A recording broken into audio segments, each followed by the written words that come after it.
Neighborhood was a busy paper district where laborers with ropes strapped across their shoulders pulled stout wooden carts heavily loaded with stacks of paper on small iron wheels. For 2 blocks, paper dealers were the only businesses. Hariram Gupta and Company, Rup Chand and Sons, Bengal Paper Mill Company Limited, Universal Traders, Junta Paper Mart, one after another, even down the side alleys.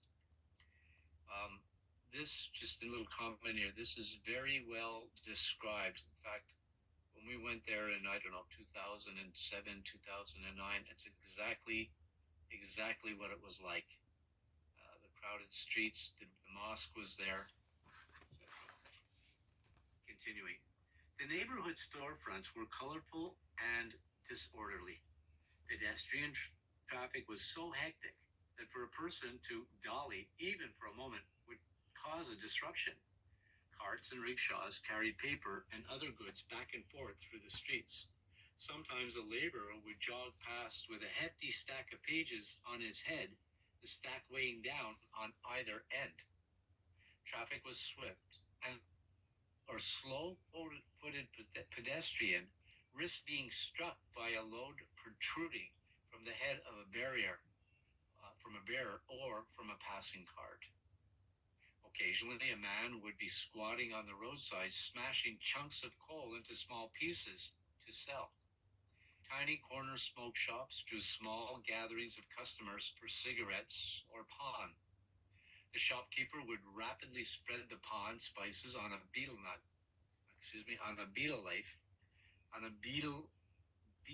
leaf, and the customer would walk off down the street chewing the pan and spitting out red-stained saliva.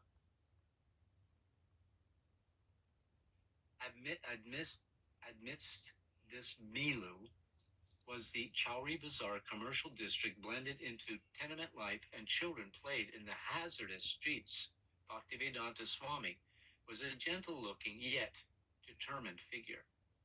As he walked past the tenements, the tile sellers, the grain sellers, the sweet shops, the printers, overhead would be electric wires, pigeons, and clotheslines from the tenement balconies.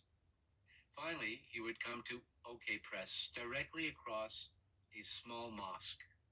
He would come carrying the covered proofs to anxiously oversee the printing work. Thank you. Rani Subhadra, please.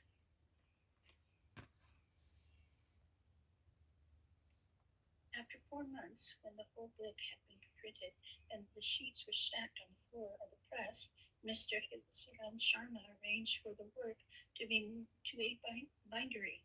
The binding was done by an ancient operation, mostly by hand, and it took another month. Bhaktivedanta Swami would come and observe the workers. A row of men sat in a small room surrounded by stacks of printed paper. The first man would take one of the large printed sheets, rapidly fold it twice, and pass it to the next man, who performed the next operation.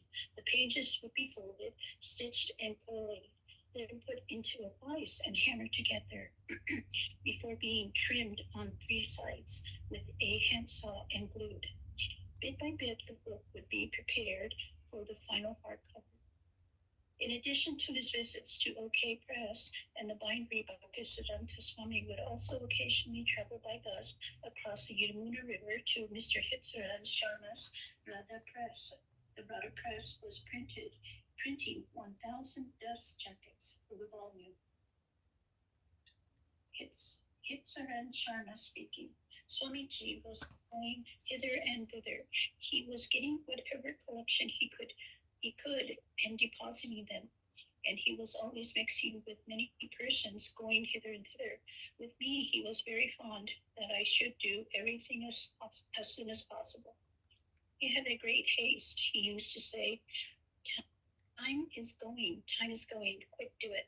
He would be annoyed with me also, and he would have me do his work first, but I was in the service of the Dalmia, and I would tell him, your work has to be secondary for me. But he would say, now you have wasted my 2 days. What is this? Sharmaji, I am coming here. I told you in the morning to do this, and you have not done it even now. But I would reply, I've got no time during the day. Then he would say, then you have wasted my complete day. So he was very much pressing me. This was his temperament. Thank you.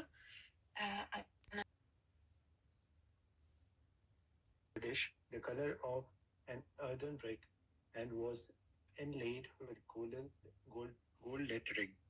Bhaktivedanta Swami had designed the dust jacket himself, and he had commissioned a young Bengali artist named Salit to execute it. It was a wrap round picture of entire spiritual and material manifestations.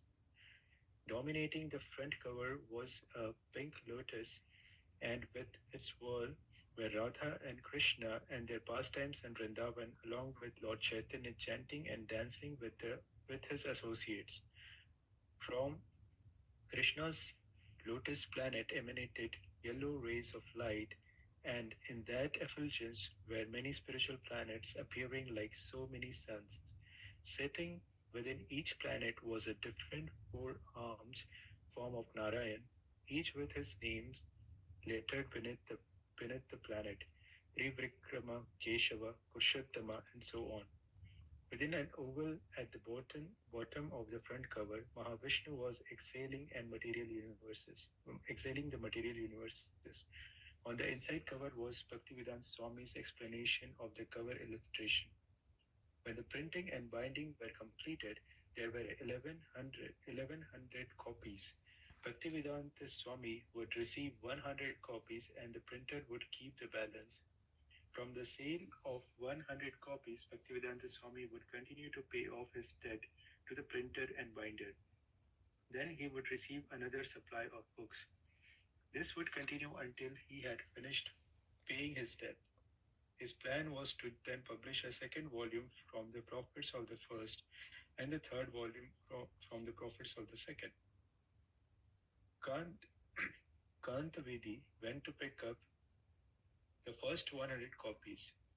He hired a man who put the books in large baskets, placed them on his hand truck, and then hauled them through the streets of Chippiwara temple, where Bhaktivedanta Swami stacked them in his room on a bench. Bhaktivedanta Swami went out alone to sell his books and present them to the important people.